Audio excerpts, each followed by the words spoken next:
Vamos a ahondar un poquito más en lo que son las condiciones especiales, que hay ciertas consideraciones que cambia, varía un poco el esquema de vacunación de los niños que puedan tener estas condiciones.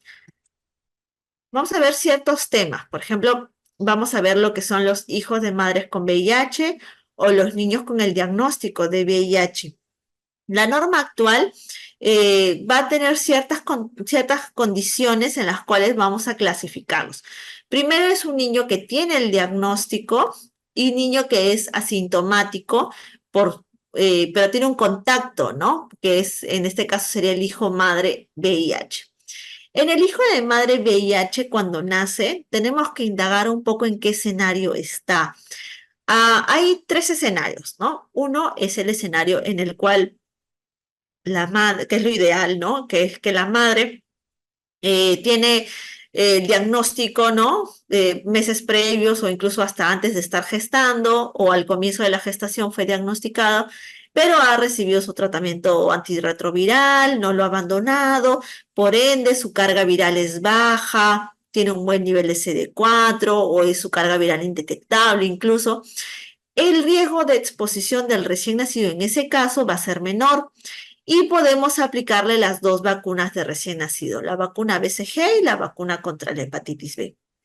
Pero en el caso de la madre recién detectada al momento del parto o detectado su VIH poco antes del parto y no ha recibido tratamiento antirretroviral o no lo suficiente, o ha tenido ya el diagnóstico, pero ha estado abandonado el tratamiento antirretroviral, por ende su carga viral es alta, más de 1000, y su CD4 también está bajo. Entonces, en ese caso, sí es recomendable aplazar la vacuna BCG hasta después de la primera prueba de descarte del bebé.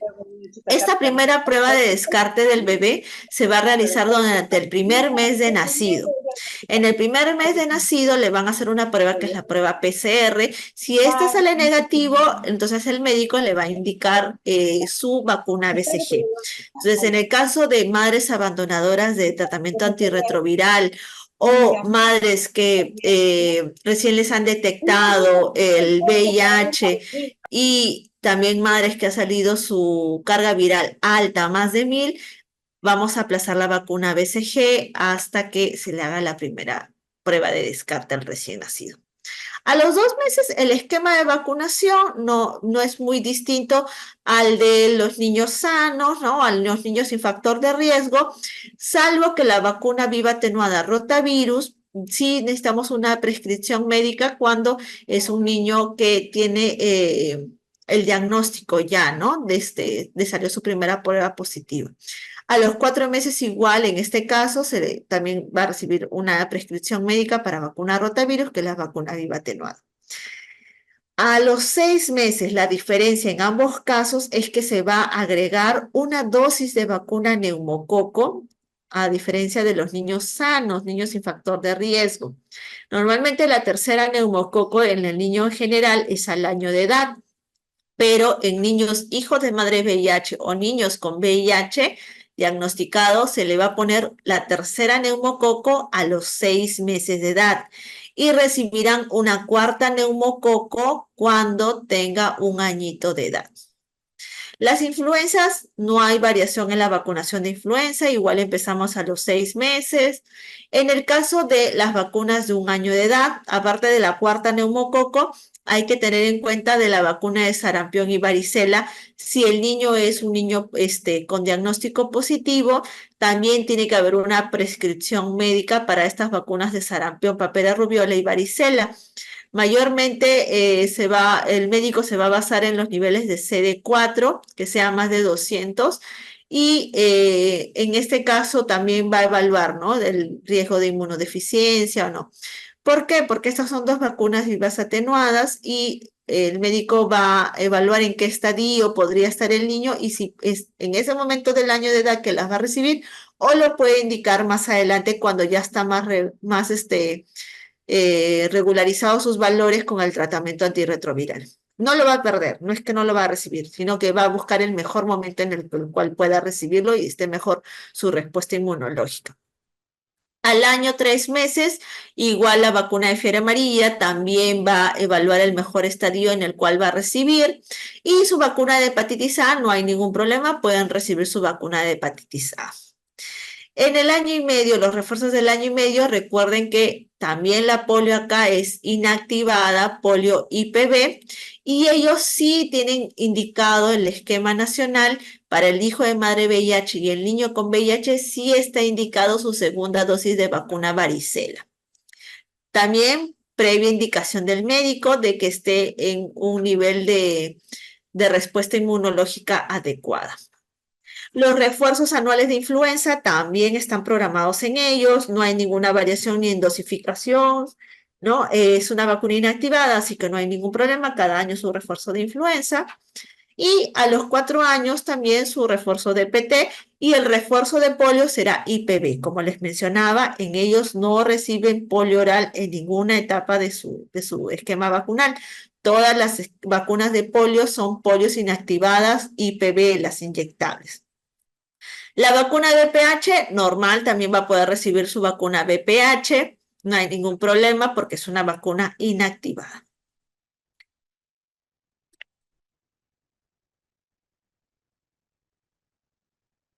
Esta es una pequeña ayuda gráfica de cómo es el esquema de vacunación. Quizás le dejo ahí para que lo puedan imprimir, lo puedan poner en un lugar visible cerca de su termo y puedan recordar fácilmente, ¿no? Cómo es el esquema, lo diferencia del esquema de un niño hijo de madre VIH, a diferencia de un niño que no tiene ese factor de riesgo. En el caso de los que son con problemas renales, ¿no? Sobre todo niños que se dializan. En el caso de diálisis, tanto para niños como para adultos, se habla de una doble dosis del antígeno vacunal, ¿no? En el caso de los niños, habíamos hablado que hasta los 15 años de edad ellos reciben la presentación pediátrica, que es la de dosis de 0,5 mililitros. Esta presentación pediátrica tiene 10 microgramos, ¿no? Entonces, si el niño que se dializa, por ejemplo, tiene 10 años de edad, va a recibir 20 microgramos, o sea, 2 frasquitos de hepatitis B pediátrica. En realidad, esta indicación es hasta los 20 años de edad. Podemos aplicarlo y a partir de los 20 años de edad son 40 microgramos. Pero como estamos abocados más al tema de los niños, vamos a centrarnos en cómo sería en un niño con diálisis. El niño con diálisis, para que reciba 20 microgramos, ¿no?, del antígeno vacunal de hepatitis B, vamos a usar 2 viales de 0,5 mililitros. El esquema de vacunación va a ser 3 dosis. Cada una de esas 3 dosis va a recibir 2 viales, recuerden. Si hoy es la primera dosis, la siguiente dosis va a ser en un mes y la tercera dosis va a ser un mes después.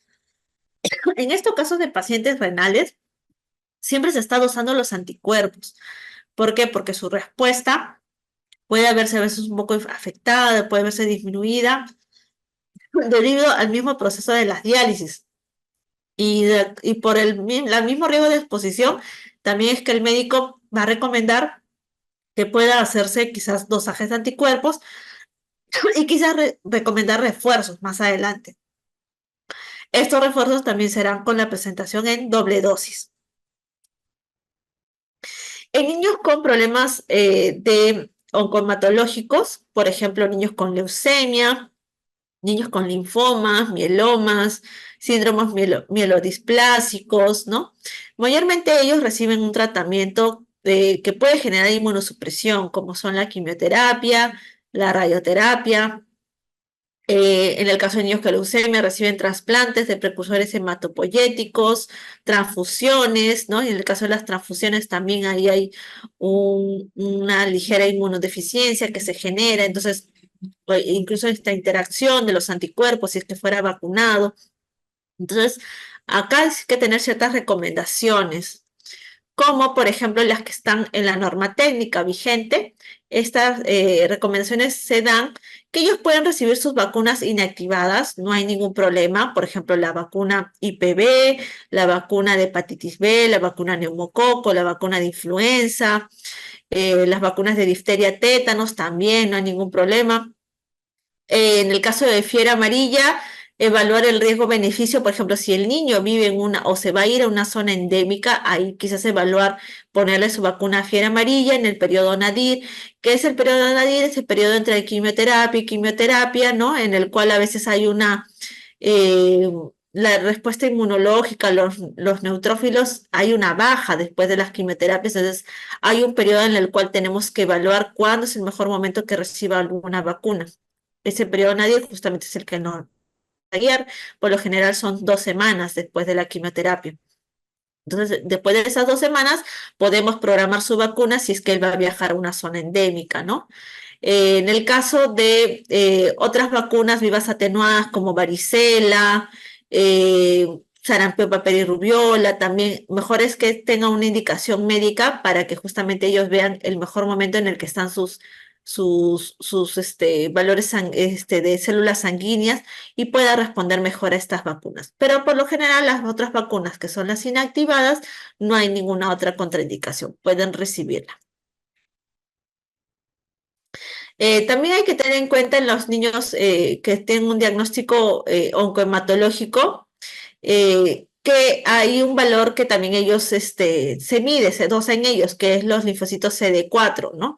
Suele generarse de que 9 a 12 meses del tratamiento, ¿no? De la quimioterapia, estos valores pueden estar un poco alterados. Entonces, quizás la vacunación que se da durante este tiempo no va a generar tantos anticuerpos como sería en un niño que ya pasó al término de las quimioterapias. Incluso hasta se habla que debería haber un mínimo de 6 meses, quizás. En ese caso, se puede poner en paréntesis la vacunación durante estos 6 meses hasta que ya el niño esté en las mejores condiciones para que pueda recibir sus vacunas y pueda generar más defensas.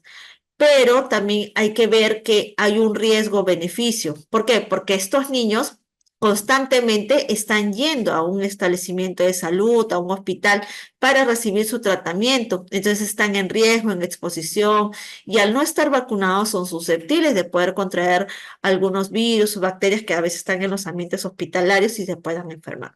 Entonces hay que evaluar cada uno de los casos y ver, ¿no? Hasta qué esquema de vacunación recibió alguna dosis antes de iniciar su tratamiento. Si no recibió ninguna dosis, entonces es mejor introducir la vacunación durante el periodo de quimioterapias, verificando el periodo nadir. Y si ya tiene vacunación durante ese periodo, dosar anticuerpos para ver si es necesario aplicar ciertos refuerzos para que eleve sus anticuerpos después de las quimioterapias. No, bueno, eso es lo que les comentaba. Mm, está bien, eso es lo que les comentaba justo del dosaje. Hay vacunas que, vamos a ver ciertas vacunas para estos diagnósticos, por ejemplo, la vacuna de neumococo. Se ha visto que la enfermedad por neumococo tiene 800 veces más probabilidad de generar alguna complicación en los niños con leucemia, a diferencia de un niño que no tiene el diagnóstico de leucemia. Actualmente nosotros colocamos la vacuna 13 valente de neumococo y se está evaluando justamente que ellos puedan recibir una dosis extra de vacuna neumococo por el tema de su riesgo, ¿no? Al tener el diagnóstico de leucemia. Actualmente en el Ministerio de Salud no está aprobado esta dosis adicional, pero sí es algo que se está manejando en la parte privada, ¿no? De recomendarles una dosis de neumococo adicional a las que ya pueda haber recibido. En el caso de vacuna de influenza, puede llevar a cabo su vacuna de vacunación contra influenza. Como decíamos, si es al término de su quimioterapia, en este caso, como es una vacuna inactivada, no hay necesidad de esperar un periodo posterior. En el caso de vacunas vivas atenuadas como SPR, 3 o 6 meses después de la quimioterapia, puede ser la etapa más recomendable para que reciba su vacuna de sarampión, papera y rubiola porque va a generar una mejor respuesta de anticuerpos.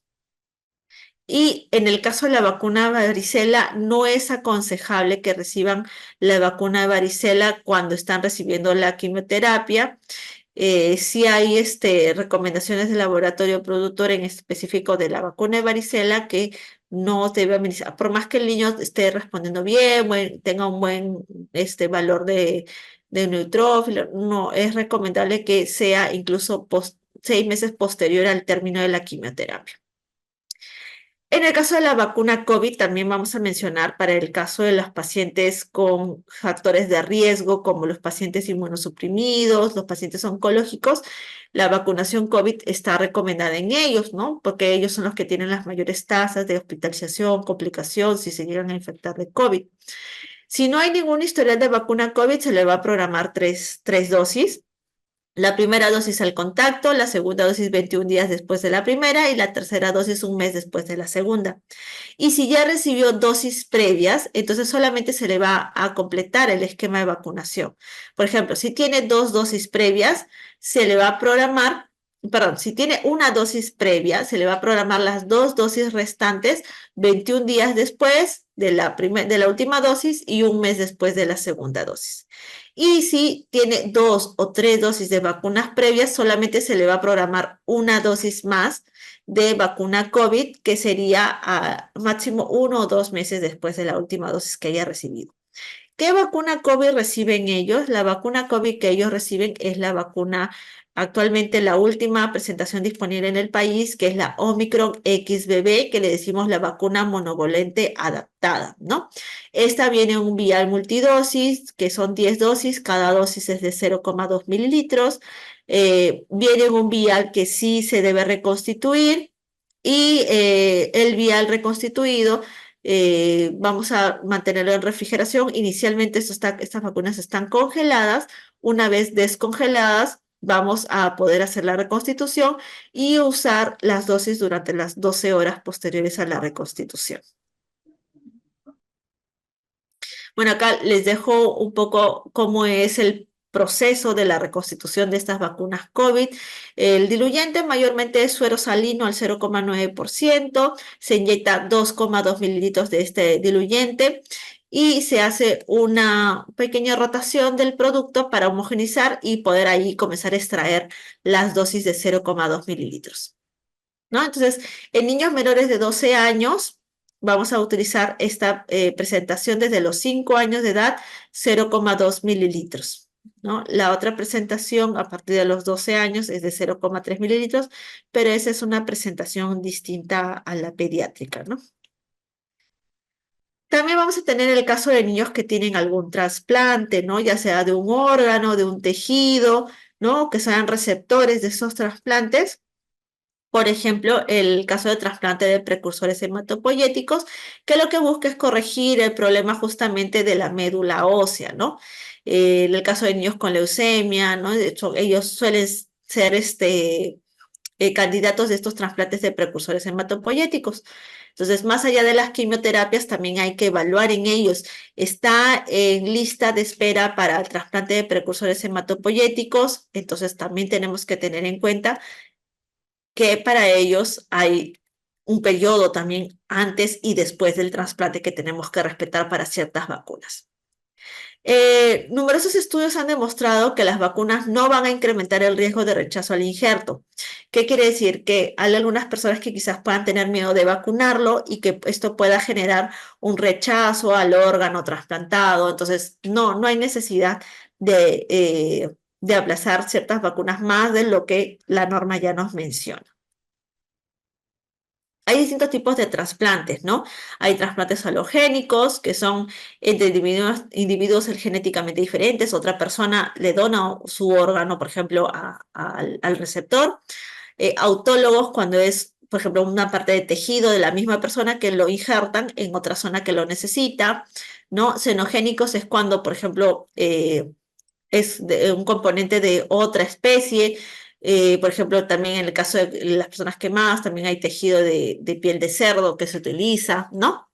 O sinogénico cuando son entre individuos genéticamente idénticos, que es como, por ejemplo, se ve también bastante en los trasplantes cuando se hace un estudio genético para ver que el donante sea compatible, ¿no? ¿Cuáles son los órganos sólidos más trasplantados? El corazón, el páncreas y el riñón son los que son más trasplantados y también los que tienen la lista de espera también más larga.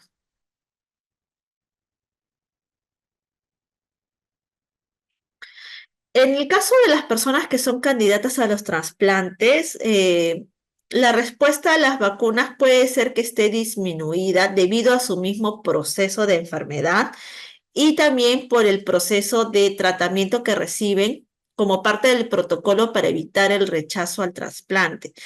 El trasplante, nuestro organismo ante un trasplante normalmente va a reaccionar como un cuerpo extraño, un componente extraño que nos están introduciendo en el organismo.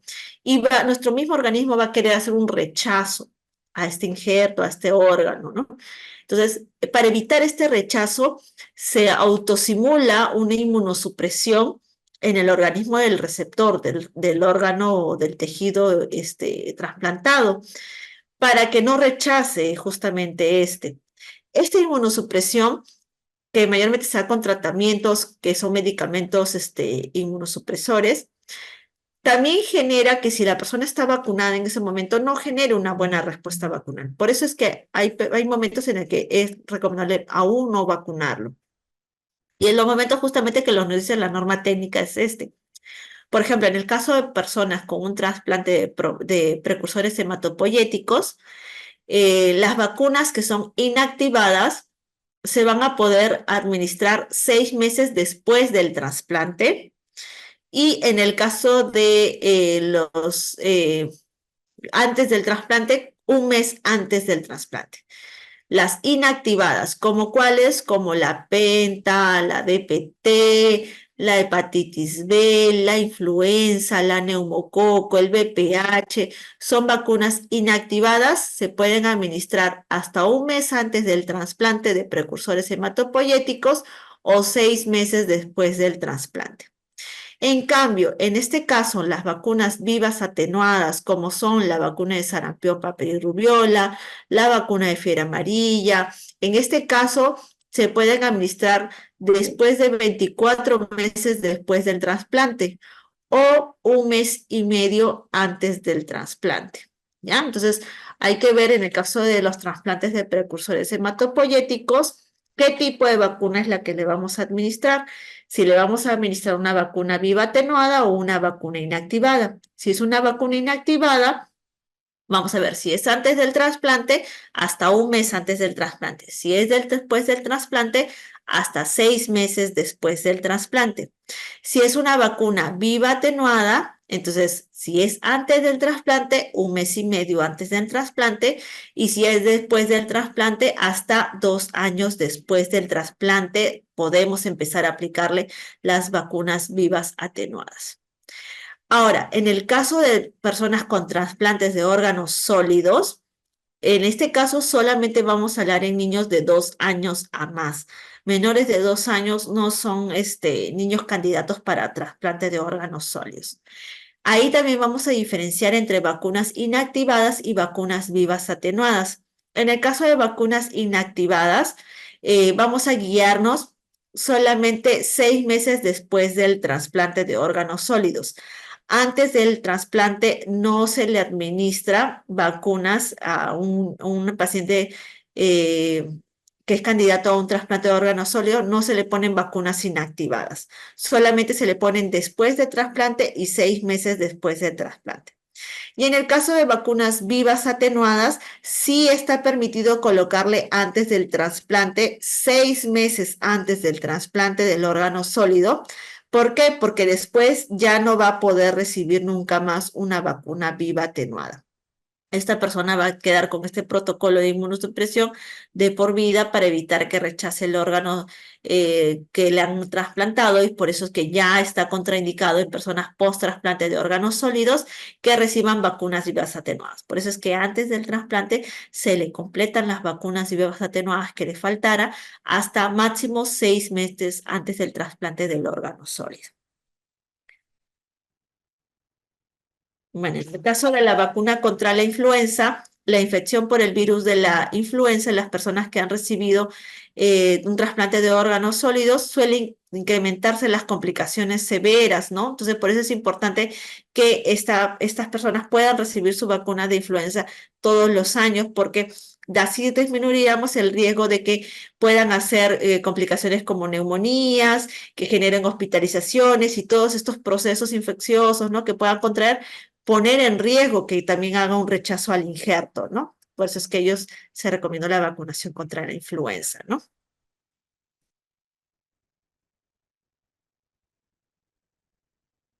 En el caso de hepatitis B, la infección por el virus de hepatitis B también tiene un curso mucho más rápido y grave en los pacientes con trastorno de órganos sólidos, a diferencia de las personas sanas.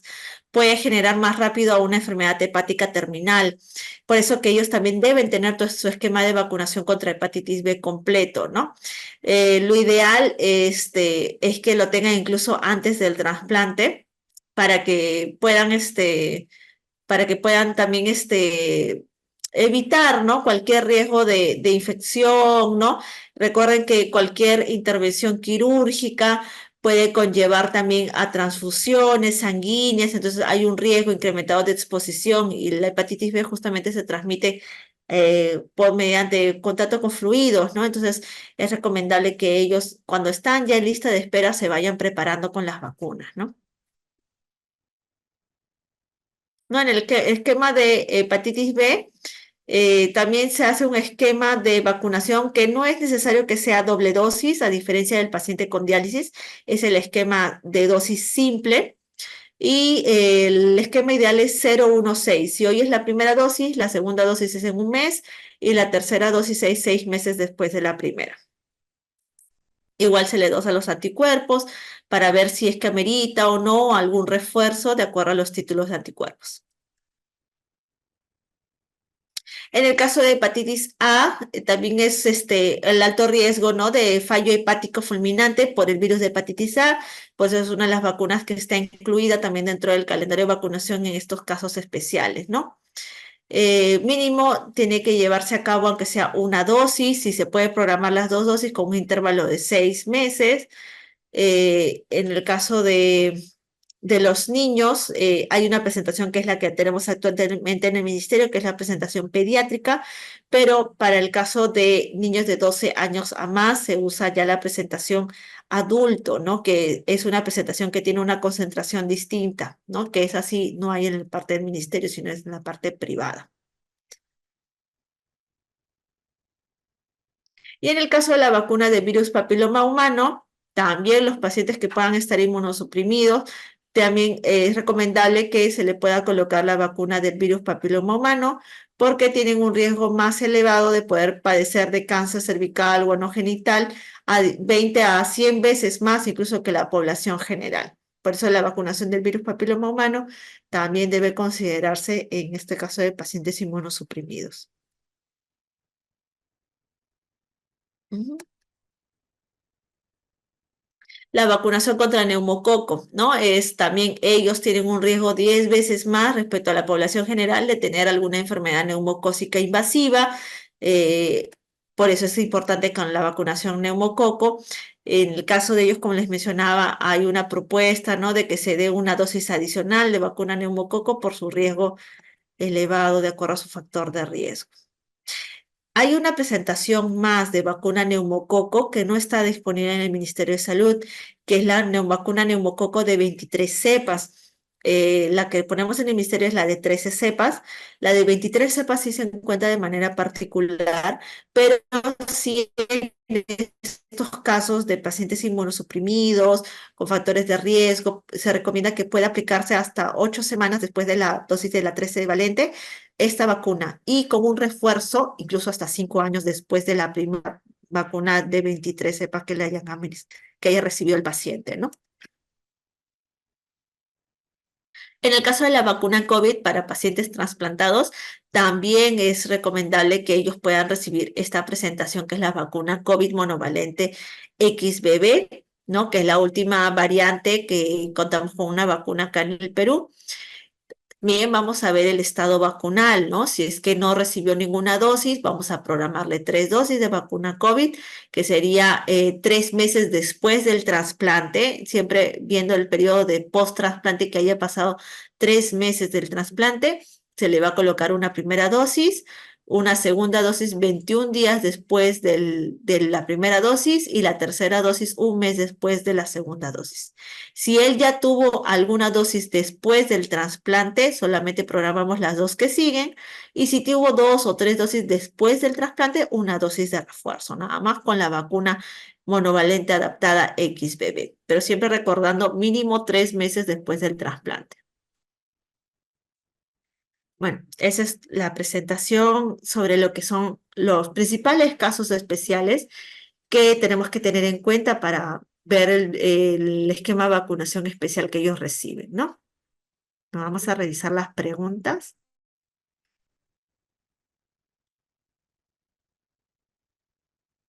Sí, Creo licenciada. que nos quedamos, a ver, sí, Sí, estaba licenciada viendo Pineda. dónde nos quedamos en las preguntas. Creo que después del link, ¿no? Creo que es esta. Sí, Es después del necesario link. vacunar. Sí, Es exacto. necesario vacunar en adulto mayor neumococo 13 valente, dosis única. Claro, es necesario, ajá. Algunos médicos indican un segundo refuerzo con 23, neumo 23. Ajá. Justo el neumo 23 es la que les comentaba, que es una vacuna neumococo de 23 cepas. En este caso, no está recomendado para todos, ¿no? En general, porque es una vacuna que más que nada está indicado para población de riesgo. ¿Qué ejemplo tenemos de población de riesgo? Pacientes VIH, adultos mayores que puedan tener una comorbilidad, ¿no? Que puedan ser diabéticos, inmunosuprimidos, oncológicos, pacientes trasplantados, pacientes renales, ¿no? En esos casos sí está recomendado que pueda recibir esta vacuna Neumo 23 8 semanas, mínimo 8 semanas después de la vacuna 13 valente. Si pasó más de 8 semanas, no hay problema, puede ser después. Antes de las 8 semanas, no. Y una vez que reciba esta primera Neumo 23, tiene que pasar por lo menos 5 años para un refuerzo más de Neumo 23. ¿Qué más preguntan? Eh, ¿En qué casos? Bueno, acabamos de mencionarlo, ¿no? Persona sana no es recomendable, no es que le vaya, hay una contraindicación que la reciban, no, sino que no es necesario, ¿no? Más que nada esta vacuna Neumo 23 está hecho para las vacunas que no sean, para las personas que no sean inmunocompetentes. Una persona sana que no tiene estos factores de riesgo es inmunocompetente, entonces su mismo organismo lo va a defender mejor contra otras cepas, pero los que sí tienen estos factores de riesgo sí es recomendable. Lamentablemente aún no la contamos, es en el Ministerio de Salud, pero si la persona tiene los medios para ponérsela particularmente, sí suele recomendarse que pueda agregarse esa vacuna Neumo 23. Con respecto a la vacuna COVID original Omicron, eh, COVID original, o se refiere entonces a la anterior, porque actualmente tenemos lo que es la monovalente adaptada XBB, ¿no? En el caso de las vacunas COVID monovalente adaptada XBB, tenemos dos presentaciones, que es actualmente, las que tenemos actualmente son las del laboratorio Pfizer. Probablemente en los próximos meses va a llegar otra presentación que es del laboratorio Moderna, cuya presentación permite tanto para niños como para adultos, solo cambiando la dosificación. Pero lo que tenemos actualmente tenemos la del laboratorio Pfizer. En el caso del laboratorio Pfizer, sí hay presentación pediátrica que es de 5 años a 12 años de edad y presentación adulto que le decimos que es de 12 años a más. En el caso de la pediátrica, la dosificación es de 0,2 mililitros y en el caso de la de adulto es 0,3 mililitros. La otra diferencia más, en el caso de la pediátrica, la presentación viene para reconstitución, se reconstituye con 2,2 mililitros de diluyente y la de adulto no es necesario reconstituirla, ya viene lista para extraer la dosis. Ambas se mantienen en temperatura de ultracongelación y se descongela a temperaturas de 2 a 8 grados, por lo menos 3 horas antes del uso. Y una vez que se hace la extracción de la primera dosis a vacunar a una persona, máximo lo puedes usar en 12 horas. Mm, Esta presentación, tanto la pediátrica como adulto, actualmente está indicada en el protocolo de vacuna COVID solo para población de riesgo. Para población que no es de riesgo, está indicada la presentación bivalente, ¿no? Que aún hay regiones que aún cuentan con la presentación bivalente disponible para la población que no es de riesgo. Por ejemplo, un niño de 6 meses a más sin factor de riesgo, que vamos a iniciar su esquema de vacunación COVID, sería con la presentación bivalente pediátrica. Y en el caso de un niño que, por ejemplo, si es de factor de riesgo, por ejemplo, hijo de madre VIH, en él sí usaríamos, si fuera de 5 años a más, la vacuna Pfizer monovalente XBB pediátrica. El caso sin diluyente, claro, el caso de la de adulto también igual es para población de riesgo. Si es población sana, que no tiene un factor de riesgo, no tiene comorbilidades, no es personal de salud, no es gestante, no es adulto mayor, ellos son la presentación bivalente todavía.